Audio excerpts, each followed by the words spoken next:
Em nome do Cristo, o crucificado. Amém. Na semana passada nós refletimos sobre a confissão de Pedro, quando ele disse que Jesus é o Cristo, o Filho do Deus vivo, e Jesus lhe respondeu que sobre esta confissão a igreja seria edificada.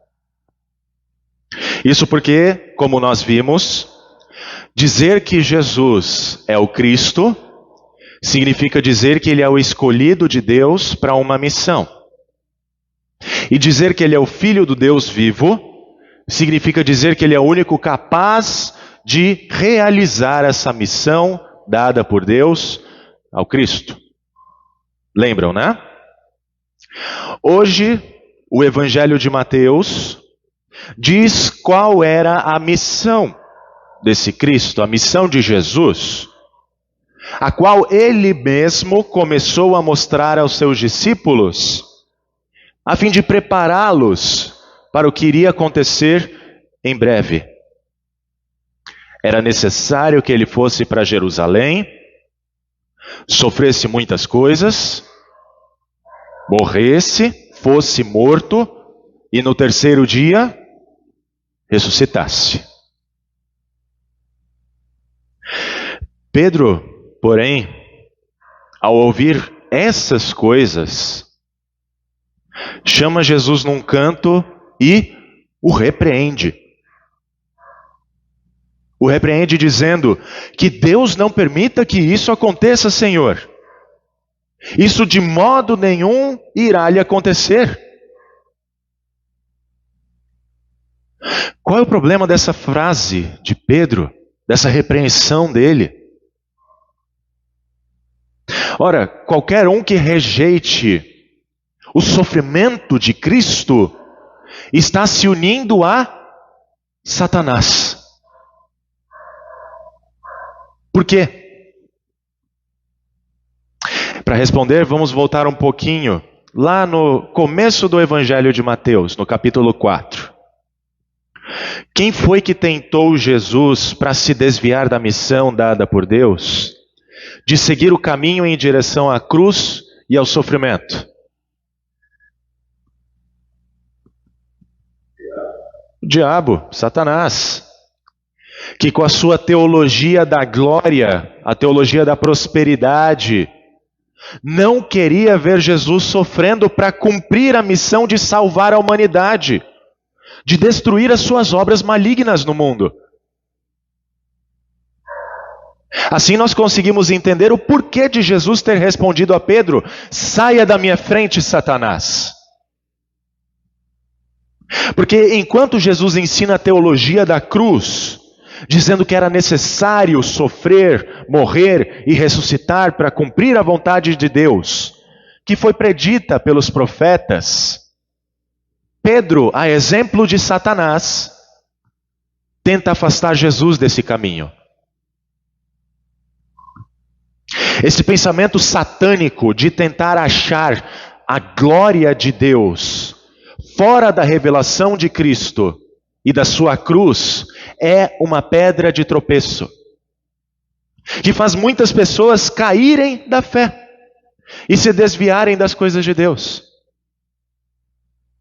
Porém, como ensina Lutero, lá no debate de Heidelberg, em 1518, na sua tese 21, ele diz assim: Deus não pode ser encontrado senão nos sofrimentos e na cruz de Cristo. Queremos encontrar Deus? Olhemos para a cruz. É lá que a glória de Deus vai estar. O sofrimento faz parte da teologia da cruz. E é através disso que a glória de Deus se manifesta. Desse modo, o mesmo Pedro, que anteriormente tinha sido elogiado por Jesus pela sua confissão, agora é repreendido da maneira mais severa.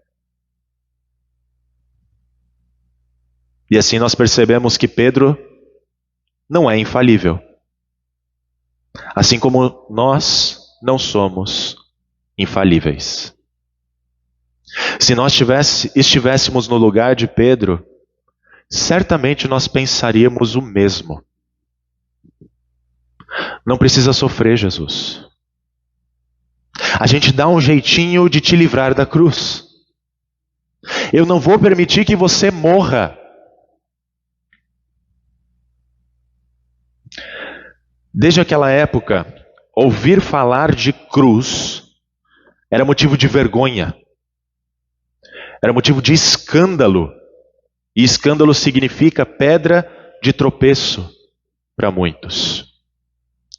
Mas Jesus não apenas fala da sua própria cruz, sobre a qual ele carregaria os pecados do mundo inteiro para nos reconciliar com o Pai, como também no texto de hoje, ele fala da cruz dos seus discípulos.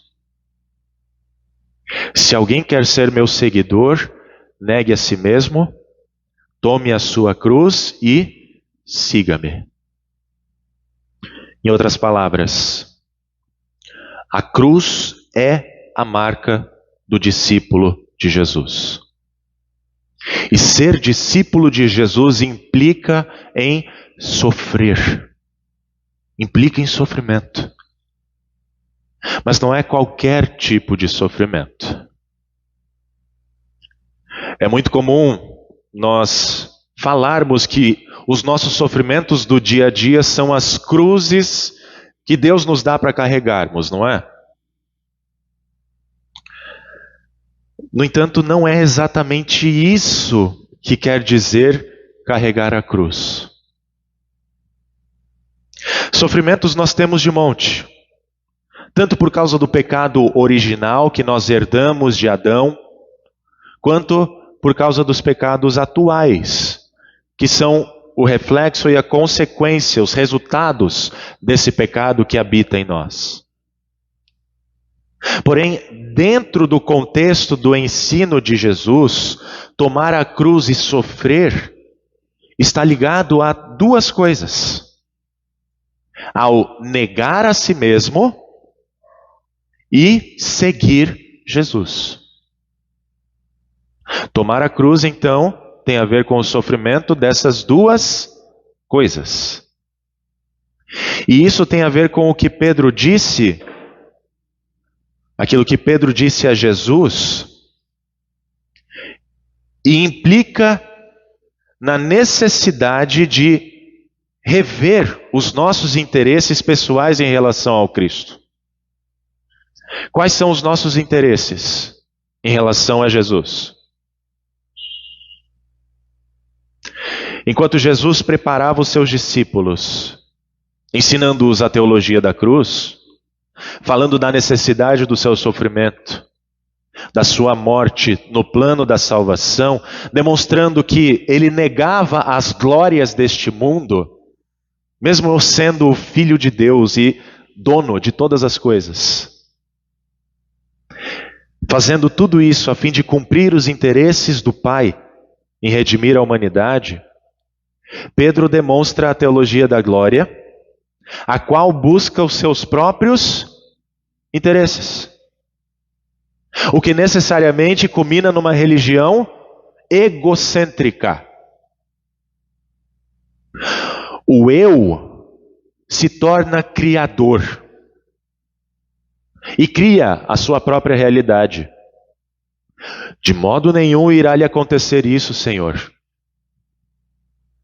Bem como o eu se torna o legislador e determina o que é bom. Que Deus não permita que o Senhor sofra e morra. Dessa forma, a teologia da glória elimina a necessidade de um redentor. Por quê? Os meus interesses estão acima dos interesses de Deus. E assim o primeiro mandamento vai por ralo abaixo.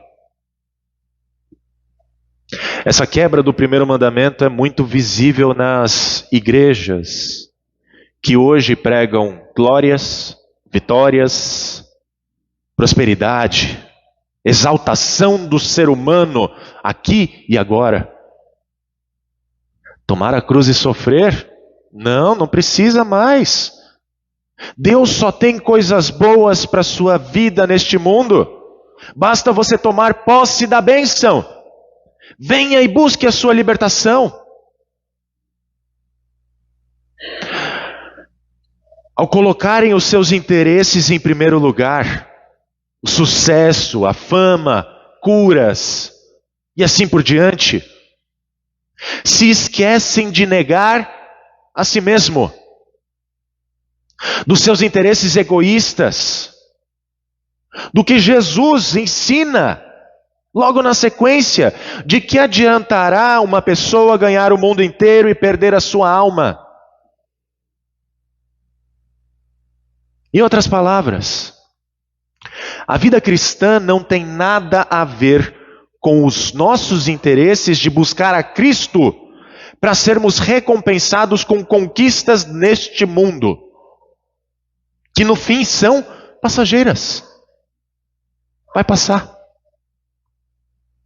Pelo contrário, a vida cristã tem a ver com abrir mão de muitos interesses, de muitas coisas passageiras, de muitos prazeres momentâneos. E, se necessário, abrir mão da própria vida por causa de Cristo. Quem perder a vida por minha causa, esse a achará. Quantos foram os mártires da igreja que carregaram a cruz e perderam a sua vida aqui no mundo por crerem neste Cristo? Hoje estão na glória, porque acharam a vida eterna. Com isso, meus amados, Jesus está nos ensinando a calibrar a nossa vida, levando em consideração as coisas de Deus. E isso vale para todas as coisas da vida e não apenas algumas, pois tem a ver com o nosso modo de viver. Porque o Filho do Homem há de vir na glória de seu Pai com os seus anjos, e então retribuirá a cada um conforme as suas obras. Ou seja, conforme o seu modo de viver. Lembram que a marca do cristão é a cruz? Aquele que nega essa marca e todo o sofrimento que vem no pacote com ela, negligencia Jesus. Negligencia o sofrimento de Jesus. E aqui, em termos práticos, nós podemos colocar as negligências que acontecem e todos sabem.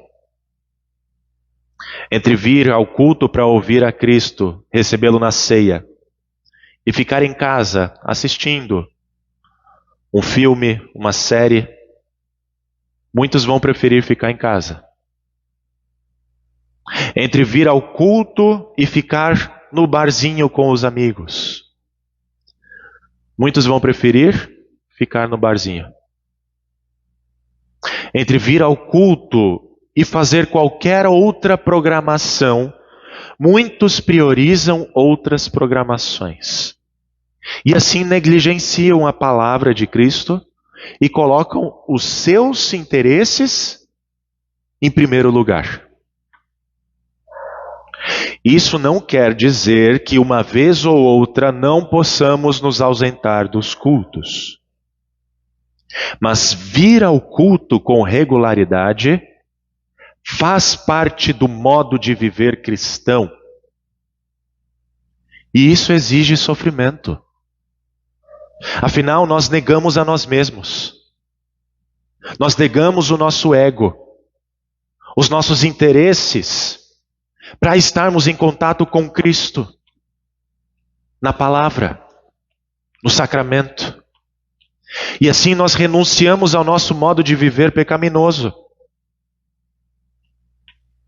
Nós buscamos as coisas de Deus para sermos perdoados, para termos certeza da salvação. Para alguns pode até parecer uma perda de tempo vir à igreja. Mas quem perde a sua vida, este achará a vida eterna que Cristo nos dá neste lugar. Nesse sentido, é fácil seguir Jesus? Se fosse, não teria nada a ver com cruz e sofrimento. Não é fácil porque a nossa vontade ela é influenciada pelo pecado. O pecado que habita na nossa carne. Além disso, nós temos o diabo a todo tempo em nosso redor, nos tentando para abandonarmos a teologia da cruz e sermos adeptos à teologia da glória e da prosperidade. Também tem um mundo que não aceita as coisas de Deus. Para ficar mais claro, eu até comentei com as crianças, dentre as várias virtudes que são recomendadas pelo apóstolo Paulo em Romanos 12, as que mais parecem ser absurdos para o mundo são, primeiro, abençoar aqueles que nos perseguem. Abençoar? Não sermos orgulhosos e interesseiros. Como assim? Não pagar a ninguém mal por mal e não fazer justiça com as próprias mãos. Percebam, os valores do mundo muitas vezes exaltam justamente o contrário daquilo que é a vontade de Deus. E por causa disso não são compatíveis com as coisas de Deus. São antagônicas, opostas. Por isso, viver como discípulo, negando a nós mesmos, tomando a cruz e seguindo a Jesus, vai gerar problema. Vai gerar conflito, confronto, perseguição e até mesmo morte. Basta nós olharmos para países como Coreia do Norte, Somália, Iêmen, Eritreia, Líbia, Nigéria e mais de outros 50 países onde cristãos são perseguidos, são presos, torturados e mortos todos os dias pelo simples fato de confessarem que Jesus é o Cristo, o Filho do Deus vivo. Essa é a cruz que os cristãos carregam por estarem unidos a Cristo.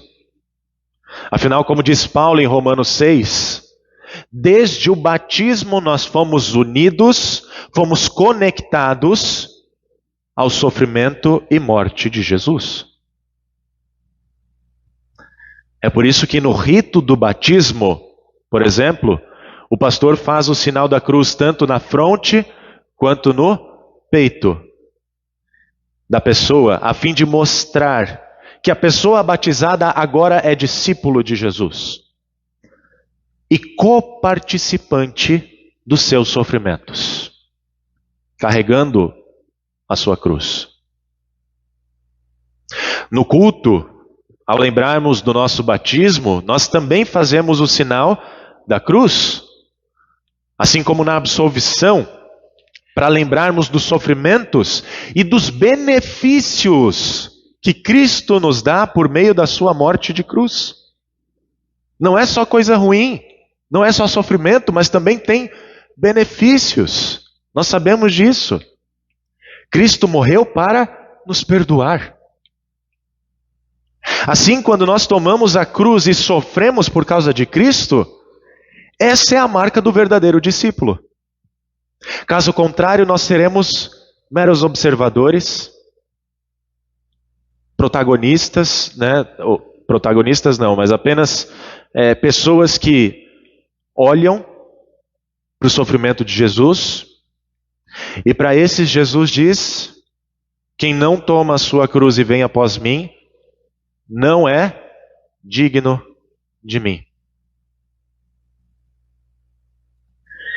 Diante de tudo isso, nós podemos olhar para a ordem de Cristo de tomar a cruz de duas formas diferentes. Como uma coisa ruim, uma coisa pesada, uma tortura ou como uma bênção. Para Paulo, mesmo estando preso por causa da mensagem do Cristo crucificado, carregar a cruz era uma bênção. Ele diz em Filipenses 1, porque vocês receberam a graça de sofrer por Cristo. Graça de sofrer por Cristo. E não somente de crer nele, pois vocês têm o mesmo combate que viram em mim e que agora estão ouvindo que continuo a ter. Carregar a cruz não deve ser considerado como algo que nos desanima ou nos deixa entristecidos. Pelo contrário, os primeiros seguidores de Jesus sabiam o que significava sofrer pela cruz. E eles se alegravam por isso. Em Atos 5, por exemplo, nós vemos os apóstolos que foram açoitados por falar no nome de Jesus. E o texto diz assim: eles se retiraram do sinédrio, o local de reunião dos judeus, muito alegres por terem sido considerados dignos de sofrer afrontas por esse nome. Quando nós sofremos por causa de Cristo, não apenas estamos nos unindo a Ele em seu sofrimento, mas também recebemos bênçãos. Como está na carta de Paulo aos Romanos, capítulo 8. O próprio Espírito confirma ao nosso espírito que somos filhos de Deus.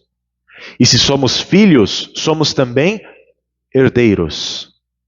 Herdeiros de Cristo, herdeiros de Deus e co-herdeiros com Cristo, se com Ele sofremos, para que também com Ele sejamos glorificados. Dessa forma, nós vemos que os sofrimentos dos seguidores de Cristo pelos séculos nos inspiram a continuar crendo nesse Cristo e carregarmos a cruz, porque vale a pena sofrer pelo nome de Jesus por causa da certeza da salvação. Certeza essa que o Evangelho dá e pela glória que está reservada para nós.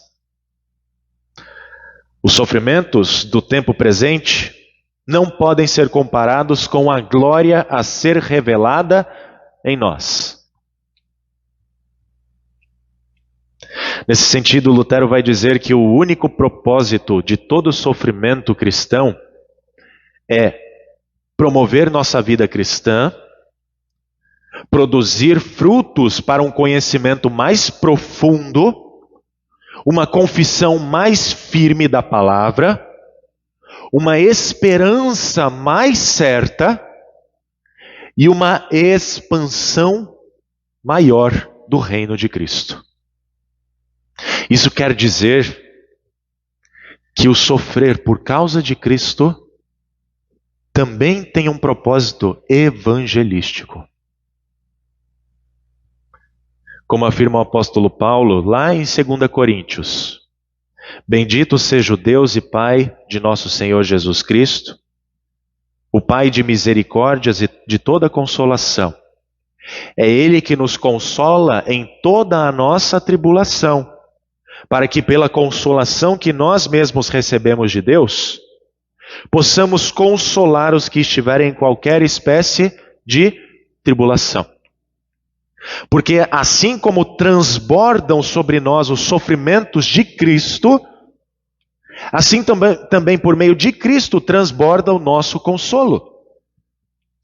Se somos atribulados, é para o consolo e a salvação de vocês. Se somos consolados, é também para o consolo de vocês. Esse consolo se torna eficaz na medida em que vocês suportam com paciência os mesmos sofrimentos que nós também suportamos.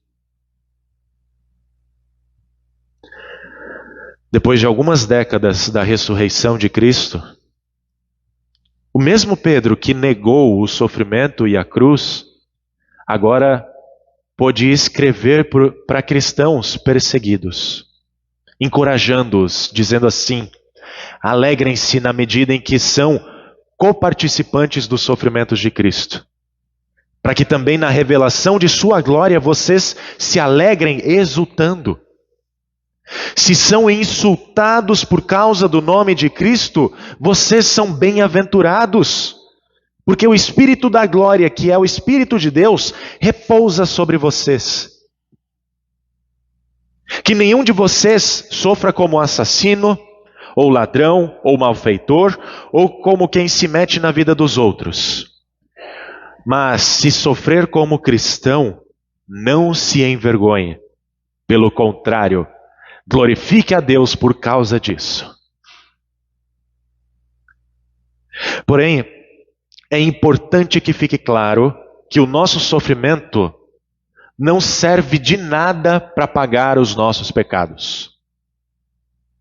Quem pagou por eles foi Cristo.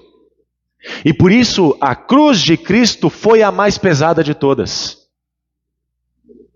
Nela Cristo sofreu pelos meus e pelos seus pecados.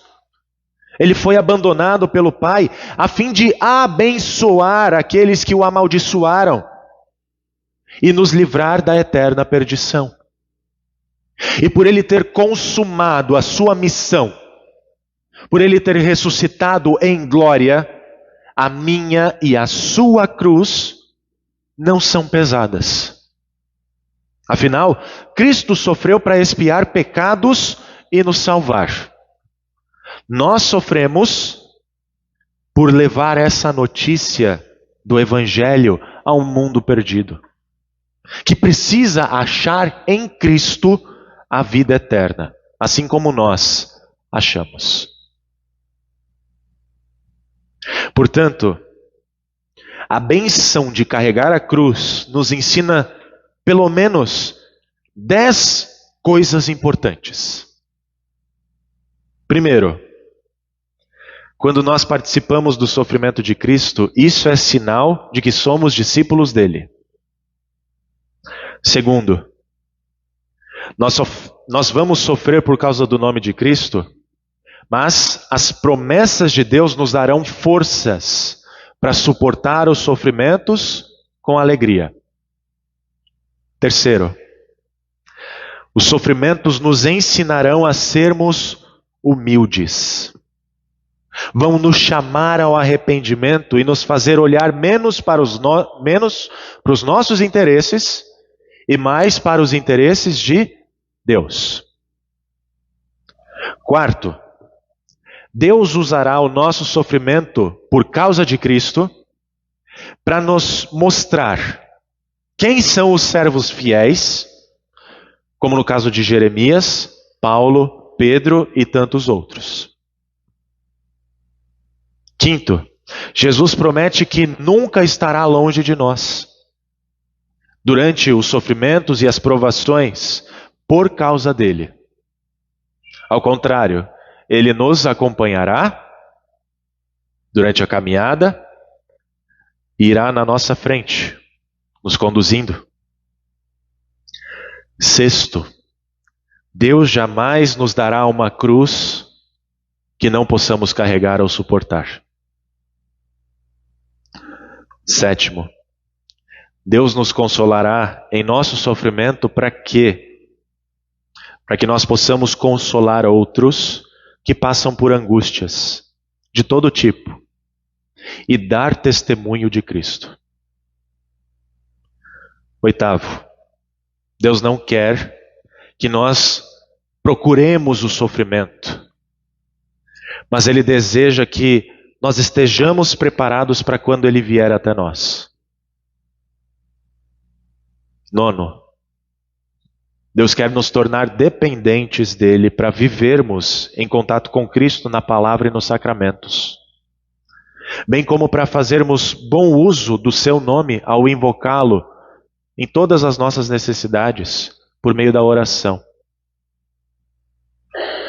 10º, Deus usa as aflições para que nós possamos confiar nele, não em nós, para as recompensas eternas. A todos os que carregam a cruz com paciência, Ele promete livrar de todo sofrimento e tornar participante da glória de Jesus. Por causa disso, Paulo nos diz que podemos nos alegrar na esperança da glória do porvir. Que o Senhor ressurreto, vivo, nos auxilie a fim de negarmos a nós mesmos, carregarmos a nossa cruz e seguirmos em direção a Jerusalém celestial, onde nós viveremos na glória do reino eterno. A nossa cruz não é pesada e carregá-la é uma bênção. Alegremo-nos por sermos discípulos de Cristo e sermos considerados dignos de sofrer por causa dele. Amém.